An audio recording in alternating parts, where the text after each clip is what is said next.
جی دا وخت زه موجود یم په ضلع خیبر تحصیل لنډی کوتل په ټرانزیټ کیمپ کې چې کوم د افغان مهاجرینو کډوالو دپاره جوړ شوی دی.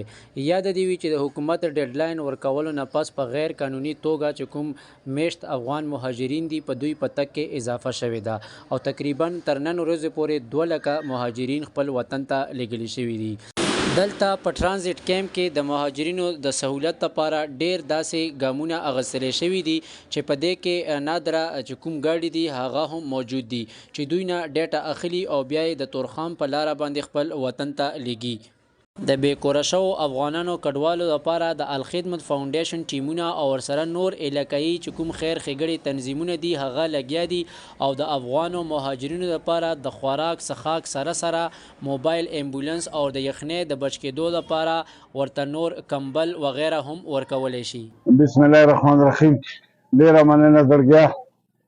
الخدمت فاونډیشن خو په ټوله دنیا کې او خاص کر پاکستان کې همدغه کار دی چې چیرته هم په کوم ځای کې څه تکلیف مصیبت راغلی که هغه افت په ذریعه باندې که هغه اکسیډنټ په ذریعه وي که هغه سیلابونو په ذریعه. الخدمت فاونډیشن الحمدلله ټولو نه اول هغه ځای ته ځان رسولی او د هغه مجبوره او مظلومه خلکو امداد یې د خپل وسه پورې کړی دی.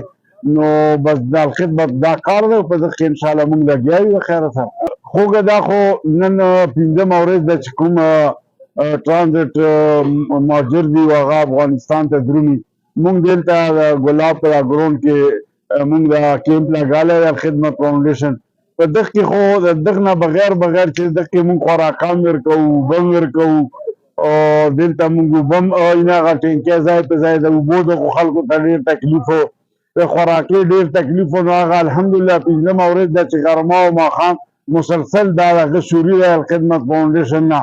کوم چې تاسو د هسپتال په باره کې خبره وکړه نو الحمدلله دا داسې یو هسپتال دی چې دغه ته یو وړوکی مني هسپتال ویلی شي چې په دغه کې موږ سره لیبارټري ده، په دغه کې موږ سره الټراساونډ دی او په دغه کې موږ سره دوایان دي، ښه ډاکټران دي موږ سره.